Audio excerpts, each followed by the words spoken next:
Okay, great. Here we go. Excellent.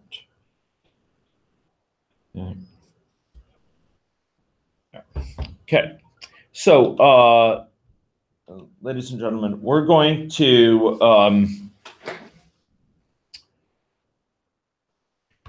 just pause for a few minutes with this as we complete class here. We have been working thus far within Cassandra and within Spark using Cassandra on single tables at a time. So we loaded in a GPS table. We loaded in a table associated last time with survey responses, which you may remember. And we've made use of a couple mechanisms to simplify our life. So last time we used some mechanisms associated with what are called user-defined functions, which provide an abstraction for operating on columns. They take a function which operates on individual rows and now operates on columns. This time we simplified the configuration so that each time we don't have to specify details for Cassandra settings and detailed information associated with the dependencies. We're going to build on all these things in our next lecture, but we're going to do so by taking it in a certain direction. Specifically, rather than working with each of these components in isolation, each of these components associated with certain tables, we're going to join them together.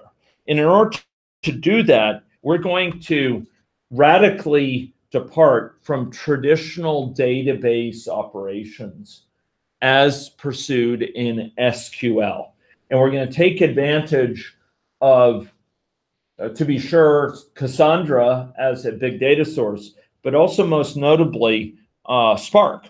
And we're going to be leveraging Spark as a mechanism for distributed processing on many computational units at the same time, doing the join.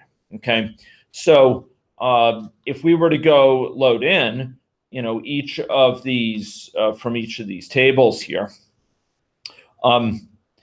we could look at some information about each of those tables, and in fact, we could undertake certain actions with those tables. But those tables are only being considered in isolation here.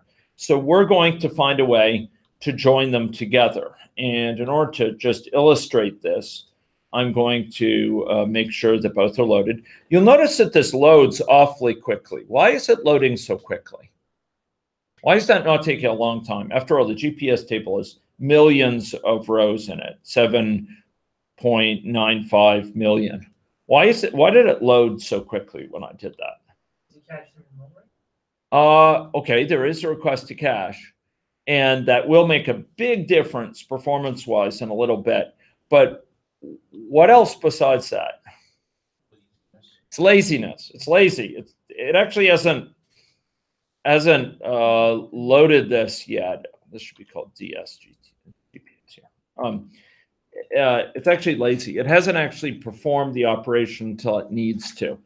And it's not till I actually say, like, count the number that have a certain degree of accuracy that it's actually going through, loading them in, and processing them. And in fact, caching them along the way. So per Iman's comments, it actually is caching along the way. And when it loads it in, it caches it so that we can invoke other operations on the same data very quickly. But so for example, if we want to now test give me ones that are within 30 meters. Okay. Let me just add another one here. And I'll say this was to illustrate that it's not fully using the strong typing information. Now this goes much faster. Do you see that? And that's a reflection of the caching involved. If I ask, how many are less than 100, just to allow you to see it. It's a fraction of the time required here because it's actually loaded it, cached it, And now it can perform these operations very quickly. And Spark is designed to allow us to undertake these operations that are iterative and working on the same data again and again and again very efficiently by making use of memory. So this is going to be a key asset. But again, we're working with a single table at a time here. What we want to do is actually to join tables together. And in order to join them, we're not going to do that like traditional databases on the web, on the database server. Why would we avoid doing on a database server? Suppose we have a large farm of machines and they're operating on data off there. Why do we want to avoid having the database server do the join and then pass the join data back to each of those machines?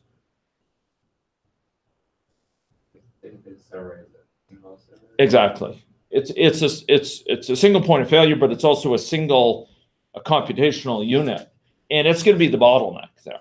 We have hundreds of machines waiting for the single database server to do this join, which is a very computationally intensive operation.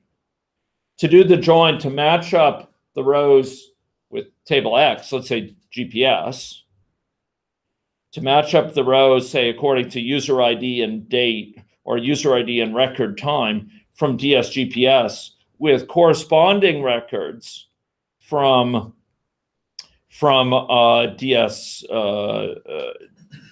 this DS survey responses. Let's go find where DS survey responses were loaded. To do that matching, here they are. To do that matching is a very computationally intensive task.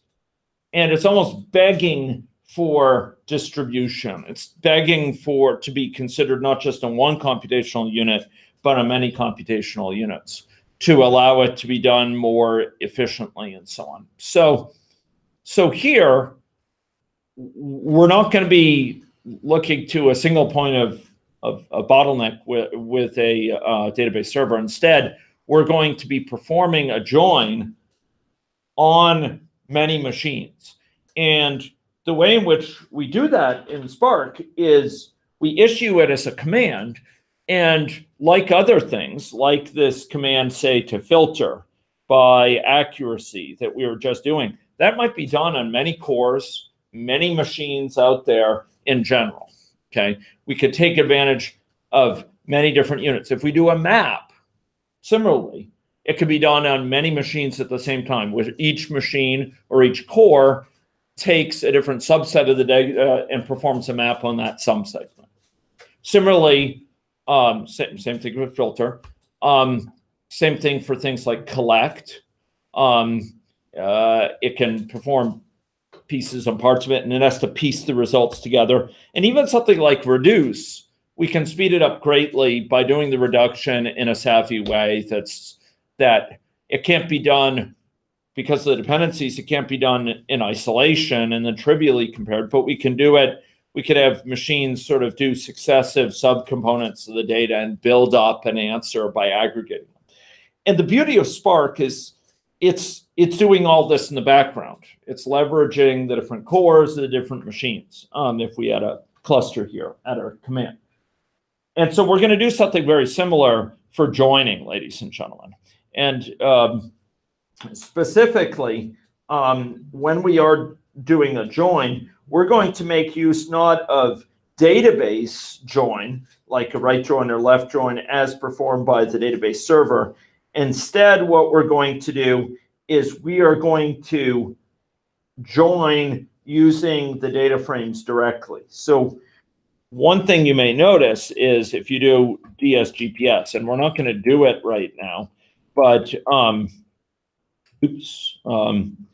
DSGPS here, it has a number of operations associated with it. One of them is join, okay? And join is going to allow us to link up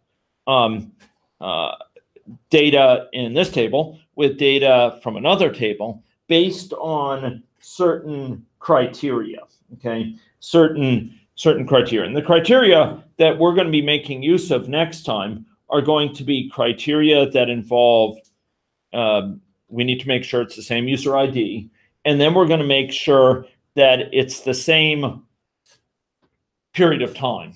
So we're going to be looking for where they were, their GPS location, alternatively, their accelerometer values for a certain, say, 5-minute window of time where they answered a survey.